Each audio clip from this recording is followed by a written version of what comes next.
جو مرد اپنی بیوی کو عزت نہیں کرتا اور جو عورت اپنے شوہر کو عزت نہیں دیتی، تو اللہ اپنے فرشتوں سے حکم دیتا ہے کہ جاؤ ان کے گھر سے برکت اور رحمت لے آؤ۔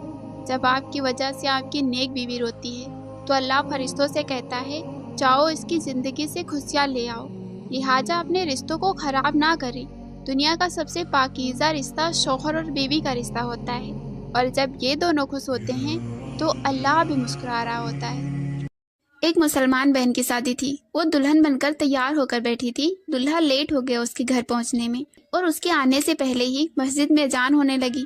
اس نے سنی اور وہ کھڑی ہو گئی کہ مجھے نماز پڑھنی ہے۔ اس کی سہیلیاں اور اس کی والدہ سب کہنے لگے کہ تم پاگل ہو گئی ہو، ہزاروں روپے لگا کر تمہیں تیار کیا گیا ہے، جس کے لیے تم سجی ہو وہ تو ابھی آیا ہی نہیں، اس نے تو تمہیں دیکھا ہی نہیں۔ اگر تم نے ابھی وضو کر لیا اور نماز پڑھنے کے لیے کھڑی ہو گئی، یہ سارا لباس اتار دیا، ذرا رکو، آج کی نماز کا کیا ہے، بعد میں دیکھی جائے گی۔ تو اس نے کہا کہ میں پہلے رب کی بندی ہوں، مجھ پر پہلا حق میرے اللہ کا ہے، جس نے دیکھنا تھا وہ تو ابھی نہیں آیا، لیکن میرا اللہ تو دیکھ رہا ہے کہ اذان ہو گئی ہے اور میری بندی بیٹھی ہوئی ہے، میں اپنے اللہ کو ناراض نہیں کر سکتی۔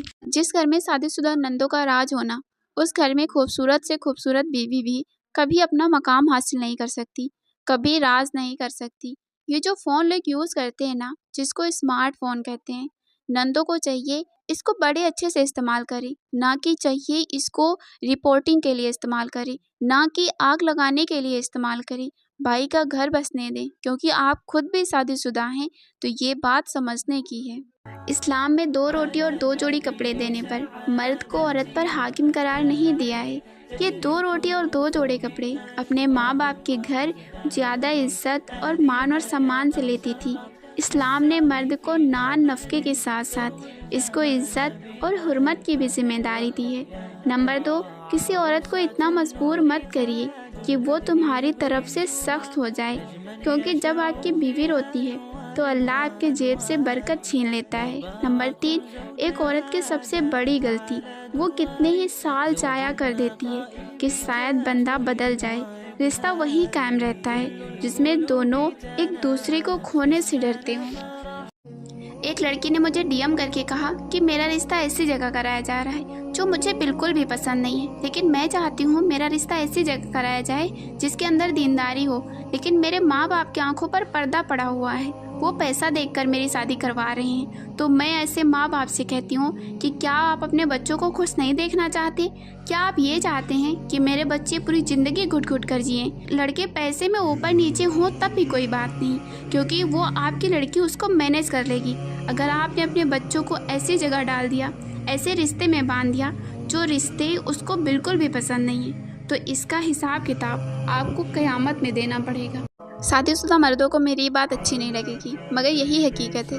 شادی شدہ مرد جب تاک جھانک کرتا ہے تو یہ کردار کی گھٹیا پن اور ضلالت کی علامت ہے۔ یہ کوئی بیماری یا کمزوری نہیں ہے، یہ ایک ان کی اپنی بدنیتی ہوتی ہے۔ تمہارے پاس تمہاری اپنی بیوی موجود ہے، تمہیں کیا ضرورت ہے کہ تم دوسری عورتوں کو دیکھو؟ اور جو یہ خاندانی مرد ہوتے ہیں نا، جو سچی محبت کرتے ہیں اپنی بیوی سے، وہ کسی دوسری عورت کی طرف دیکھنا بھی پسند نہیں کرتے۔ شادی کی پہلی رات شوہر کمرے کے اندر داخل ہوا۔ اندر جا کر دیکھا تو اس کی بیوی بیڈ پر بیٹھی ہوئی تھی۔ اس نے اپنی بیوی سے کہا، تم مجھے پسند نہیں ہو، میں نے تم سے شادی میرے ماں باپ کے کہنے پر کی ہے اور گھر کا کام کروانے کے لیے کی ہے، نہیں تو میں تم جیسی بدصورت کے ساتھ شادی نہیں کرتا۔ بیوی نے یہ سن کر کچھ نہیں کہا اور کھڑی ہو کر اپنے شوہر کو پانی دیا۔ شوہر نے کہا، مجھے پانی نہیں پینا، میں جتنا کہوں تمہیں اتنا ہی کرنا ہے، زیادہ ایڈوانس بننے کی ضرورت نہیں ہے۔ یہ کہہ کر وہ سو گیا۔ آج شادی کو بہت ٹائم ہونے کے بعد بھی ایک دن بھی ایسا نہیں گزرا جب شوہر نے اپنی بیوی کو مارا نہ ہو۔ ایک دن بری طرح پٹ جانے کے بعد بیوی نے اپنے بابا کو بتانے کا فیصلہ کیا۔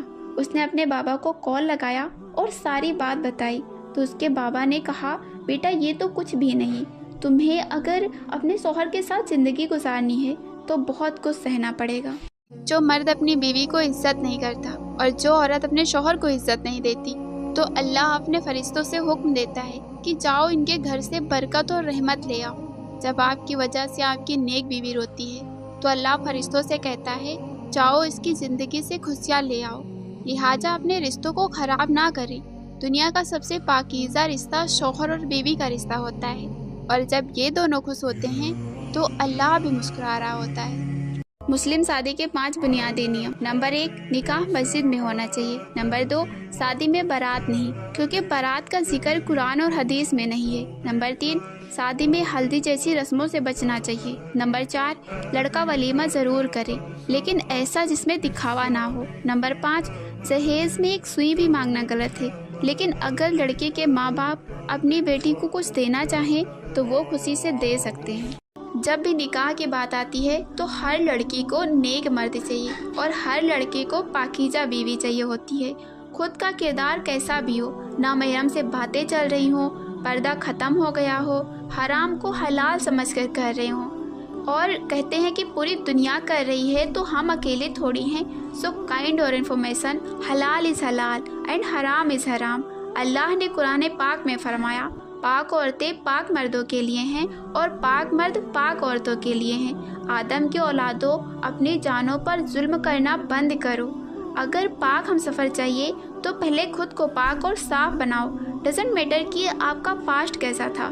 اللہ نے فرمایا کہ اگر اس کا کوئی بندہ توبہ کر رہا ہے تو وہ اسے معاف کر دے گا۔ ایک عورت کہتی ہے جب میں شادی کے بعد اپنے مائکے گئی تو راستے میں میرے شوہر نے ایک نصیحت کی، وہ گھر اب تمہارا نہیں، تم وہاں صرف مہمان ہو، جب تک چاہو رہو لیکن وہاں کے معاملات میں کبھی مت بولو۔ میں نے ان کی یہ بات گرہ باندھ لی اور کبھی اپنے مائکے کے معاملات میں دخل اندازی نہیں کی، لیکن آج شادی کے اتنے برس گزر جانے کے بعد سوچ رہی ہوں اتنی اچھی بات انہوں نے رخصتی کے وقت اپنے بہنوں کو کیوں نہیں سمجھائی۔ مسلمانوں نے آج کل اپنی شادیوں میں ایک نئی رسم نکالی ہے۔ شادی کے کارڈ پر لکھتے ہیں بسم اللہ اور سارے کام استغفر اللہ والے کرتے ہیں۔ آپ نے دیکھا ہوگا کہ رسمات، سلامی، منگنی، جوتا چھپائی جیسے رسمیں کر کے جب لڑکی رخصت ہوتی ہے تو اس کے سر پر قرآن رکھتے ہیں۔ یہ اللہ کی کتاب کے ساتھ بدترین مذاق ہے، قرآن کی بے ادبی ہے۔ اگر آپ کو قرآن دینا ہے آپ اپنی بچی کے سینے میں قرآن اتاریں، اس کو قرآن پڑھائیں۔ اس کو قرآن دینے سے برکت نہیں آتی، قرآن پڑھنے سے برکت آتی ہے، اس پر عمل کرنے سے برکت آتی ہے۔ تو پلیز اس چیز کو بند کریے۔ نکاح کرنے کے بعد بھی کچھ لوگ خوش نہیں رہتے، اس کی اصل وجہ کیا ہے؟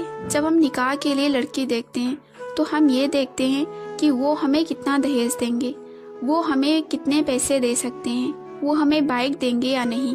کبھی ہم نے اس بات پر غور و فکر کیا ہے کہ لڑکی دیندار ہے کہ نہیں، لڑکی پردہ کرنے والی ہے کہ نہیں، لڑکی حسن و اخلاق والی ہے کہ نہیں؟ ہم یہ سب نہیں دیکھتے، ہم یہ دیکھتے ہیں کہ پیسے والی ہوگی، مالدار ہوگی تو ہم اس کے یہاں نکاح کریں گے، لڑکی اگر خوبصورت ہوگی تو ہم نکاح کریں گے، لڑکی والے اگر خوب ہمیں دہیج دیں گے تو ہم نکاح کریں گے۔ اگر ہم دہیج دیکھ کر، مال و دولت دیکھ کر نکاح کریں گے تو خوش کہاں سے رہیں گے؟ رسول اللہ صلی اللہ علیہ وسلم نے فرمایا نکاح دین و اخلاق دیکھ کر کریں۔